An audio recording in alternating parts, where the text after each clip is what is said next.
Herkese iyi günler diliyorum. Malatya'da geldiğimiz son durumla ilgili bilgilendirmek için bugün buradayız. Öncelikle bugün itibarıyla enkaz kaldırma çalışmalarına Malatya'da başladık. Savcılık raporu, afet raporu, bilirkişi raporu gibi süreçleri tamamlanan binaların, yıkılmış binaların enkazlarını kaldırmaya başladık. Bu prosedürü tamamlanmış binaların güvenlikli alanlara ve numaralandırılmış noktalara kaydırılması işlemleri bugün itibariyle yapılıyor. Yani enkazın taşınacağı yer, numarası, nereye döküldüğü kayıt altında ve güvenlik çemberi içinde olan bölgelere enkazları kaydırıyoruz. Yine konteyner kentlerin yapımına başlandı. 18 noktada şu an için konteyner yerleşim merkezi çalışması yapıyoruz. İlk etapta 11.000'i aşkın konteyneri hizmete almayı planlıyoruz. İlk 2 konteyner kentimiz 1110 adet konteynerle birlikte hizmet vermeye başladı. Yani konteyner kentlerimiz de artık hizmet vermeye Malatya'da başladı. Kamu binalarının hasar tespitleri tamamlandı. Sağlam olan kamu binaları bugün itibariyle tamamı hizmet verir şekilde ve yine binası hasarlı olan kamu birimlerimizi hasarsız olan kamu binalarına taşıyarak kamu birimlerimizin tamamının bugün itibariyle hizmet vermesi işlemine başladık. Artık bütün kamu birimlerimiz Malatya genelinde hizmet veriyorlar. Yine o özel mülkiyetteki binaların hasar tespitleri hızlı bir şekilde devam ediyor.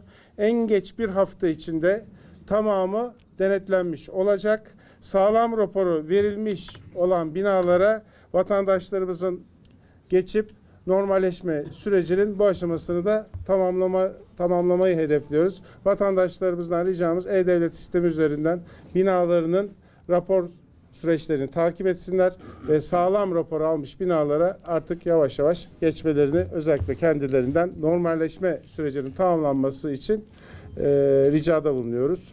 Son olarak kültürel varlıklarla ilgili deprem bölgesinde özellikle mülkiyeti kamuya ait olan bakanlığımıza veya kurumlarımıza ait kültür varlıklarının tamamında hasar tespitini tamamladık.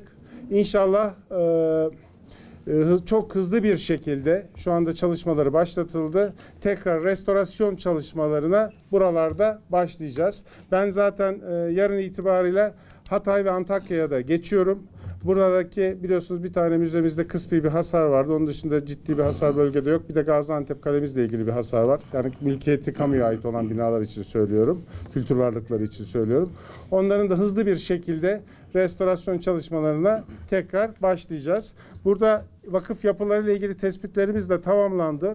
Bütün kamu ve vakıf mülkleriyle ilgili koruma çemberleri oluşturuldu. Şimdi hızlı bir süreçle bunların tekrar restorasyon ihaleleri ve en hızlı şekilde restorasyonun tamamlanması için gerekli kaynakların aktarılmasına başlıyoruz. Yine özellikle Hatay ve Antakya bölgesinde olmak üzere bütün deprem bölgemizdeki mülkiyeti şahıslara ait olan özel mülkiyetteki tescilli yapıların tespit çalışmalarına başladık.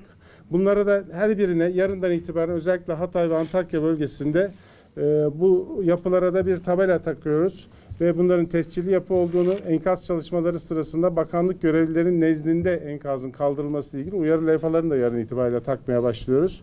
Şimdi ben bunlarla ilgili tespit çalışmalarını da çok kısa süre içerisinde bakanlığımıza bağlı kurullarca tamamlayacağız.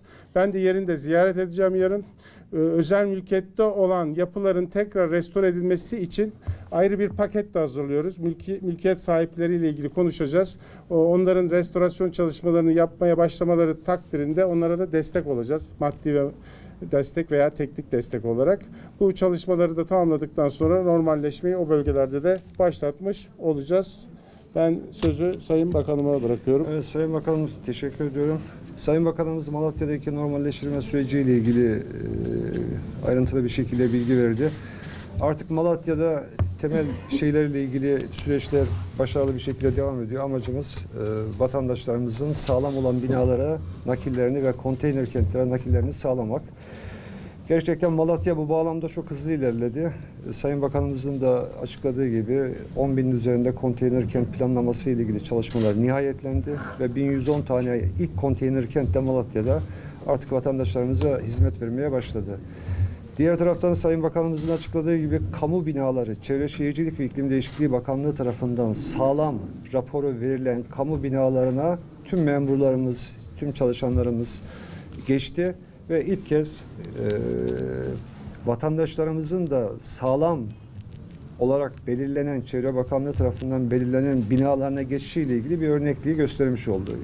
İstediğimiz vatandaşlarımızdan Çevre Şehircilik ve İklim Değişikliği Bakanlığımız tarafından hasar tespiti yapılıp sağlam raporu verilen tüm binalara hızlı bir şekilde geçişlerini sağlamak ve hayatın normal akışını bir an evvel tekrar hayata geçirmek. Ben biraz da Milli Eğitim Bakanlığı ile ilgili bu 10 ile ilgili çalışmalar hakkında bilgi vermek isterim. Bu 10 ilde 3.784.411 öğrencimiz var. 212.992 öğretmenimiz görev veriyor. Daha önce almış olduğumuz kararları açıklamıştık. Yani ikinci dönem burada 10 ilde tüm sınıf ve kademelerde devam şartı aranmayacak. Yeni bir karar daha aldık. Bu 10 ilde kurulan çadır merkezleri, yurtlar, konteyner merkezlerini taşımalı eğitim kapsamına aldık. Yani orada kalan öğrencilerimizi biz ücretsiz olarak okullarımıza götüreceğiz. Sıcak yemeklerini vereceğiz ve tekrar kaldıkları yerlere taşımasını sağlayacağız. Yine aileler istemeleri durumunda çocuklarını diğer illere 71 ile taşıma ile ilgili süreci başlattık. Bu kapsamda ilkokul, ortaokul ve lisede bu 3.784.411 öğrencimizin 71 ile naklini sağlayacak kadar kapasiteyi oluşturduk. Ama şu ana kadar bu imkandan sadece 5.836 öğrencimiz yararlandı. Yine özel öğretim kurumlarımızla istişare ederek biliyorsunuz oradaki %3 tam burslu öğrenci kapasitesini %10'a çıkartmıştık. Yani bu kapsamda 110.735 ilave kapasite ürettik özel öğretim kurumlarında. Bunlardan da şu ana kadar 2.332 öğrencimiz, vatandaşımız yararlandı. Milli Eğitim Bakanlığı'nın biliyorsunuz Özel Eğitim ve Rehberlik Hizmetleri Genel Müdürlüğümüz var ve yaklaşık 50.000 tane rehber öğretmenimiz, psikolojik danışmanımız okullarımızda hizmet veriyor. Şu an itibariyle 4.000 tane rehber öğretmen ve psikolojik danışmanımız sahada hizmet veriyor. Vatandaşlarımıza, çocuklarımıza, psikososyal sağlamlıklarını güçlendirmek için her türlü katkıyı veriyor. Bugün itibariyle bu sayıyı 5.000'e çıkartacağız. Yine sadece Malatya'da değil, 10 ilimizde kurulan çadır kentlerde, konteyner merkezlerinde psikososyal destek çadırları oluşturduk. Burada rehber öğretmenlerimiz, psikolojik danışmanlarımız ve Kültür Turizm Bakanlığımızın tüm ekipleri, kütüphane ile ilgili, kitaplarla ilgili destek veren tüm ekipleriyle birlikte bu çadırlarda çocuklarımıza özellikle çadırlardaki psikososyal sağlamlıklarını güçlendirmek için her türlü desteği veriyoruz. Kültür Turizm Bakanlığımızın tüm sanatçıları orada çocuklarımıza aktiviteler yapıyorlar, oyunlar oynatıyorlar. Şu ana kadar bu kapsamda 355 tane psikososyal destek çadırı kurduk. İnşallah Cuma'ya kadar 10 ildeki bu çadır kentlerin, konteyner merkezlerinin, toplanma yerlerinin tamamında bu psikososyal destek çadırlarının kurulumunu tamamlayacağız. Yine bu 212.000 öğretmenimiz şu anda idari izinliler. Okullar açılmadığı için onların ders ücretlerinin tamamını ödüyoruz. Bugün itibariyle bir Cumhurbaşkanlığı kararnamesi yayınlandı. Ücret karşılığı derse giren ücretli öğretmenler ve usta öğreticiler de deprem nedeniyle eğitime ara verilen günlerde ücretlerini tamamını alacaklar. Arkadaşlar bizim bölgede 20.868 okulumuz, binamız var. Bunun 95 tanesi yıkıldı. Diğer tüm binaların hasar tespiti Çevre Şehircilik ve İklim Değişikliği Bakanlığımız tarafından Cuma gününe kadar tamamlanmış olacak. Ve önümüzdeki hafta itibariyle bu 10 ildeki eğitim planlaması ile ilgili hangi ilçelerde, hangi bölgelerde okullarımızı açacağımızla ilgili tüm çalışmayı hafta sonu itibariyle tamamlayacağız. Ve inşallah önümüzdeki hafta itibariyle bu çalışmaları da sonuçlarını da tüm vatandaşlarımızla paylaşacağız. Yine bu kapsamda buradaki depremzede öğretmenlerimizin ve idari personelimizin diğer illere görevlendirme talepleriyle ilgili, özür tayinleriyle ilgili, diğer illerden buraya gelecek öğretmenlerle ilgili çalışmalarımız da devam ediyor. Onların planlamasını inşallah önümüzdeki hafta itibariyle paylaşacağız.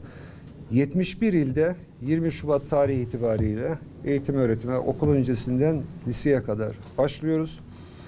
Bizim hayatı normalleştirebilmemiz için öncelikli olarak eğitimi normalleştirmemiz gerekiyor. Çünkü Milli Eğitim Bakanlığı Türkiye'nin örneklemi değil evreni. 20 milyon öğrencisi, 1,2 milyon öğretmeniyle nasıl Covid sürecinde hızlı bir şekilde normalleştirmeyi sağlayarak Türkiye'nin normalleşmesine katkı sunduysak aynı yaklaşımı, aynı deneyimi inşallah bu süreçte de uygulayacağız. Nasıl Covid sürecinde il bazlı, ilçe bazlı karar vermeyip okul temelli bir şekilde açma kapamaları yaptıysak aynı deneyimi bu deprem sürecinde de depremzede olan 10 ilimizde de uygulayacağız. Devletimiz tüm imkanlarıyla sahada arkadaşlar. İnşallah hızlı bir şekilde birlik beraberlik içerisinde bu süreçleri atlatacağız. Çok daha güçlü bir şekilde önümüze bakacağız. Burada gerçekten çok başarılı bir koordinasyon var. Sayın Bakanımız, valilerimiz, milletvekillerimiz, Büyükşehir Belediye Başkanımız, 2. Ordu Komutanımız, Jandarma Komutanımız, İl Emniyet Müdürümüz, diğer tüm birimler çok başarılı bir şekilde, sağlıkla ilgili diğer birimler de aynı şekilde çok başarılı bir şekilde süreçleri yönetiyorlar. İnşallah sahadaki o çadırları yavaş yavaş normalleştirip diğer ihtiyaç olan bölgelere, illere de naklini sağlayacağız. Tekrar başımız sağ olsun. İnşallah bu günlerde hızlı bir şekilde atlatacağız. Teşekkür ediyorum. Şu ana kaç tane bina yıkılmıştır resim var mı? Kaç bina? Şu anda onun açıklamasını soru almıyoruz arkadaşlar. Arkadaşlar soru almıyoruz. Gerekli açıklamalar yapılacak. Çok teşekkür ediyoruz. Sağ olun.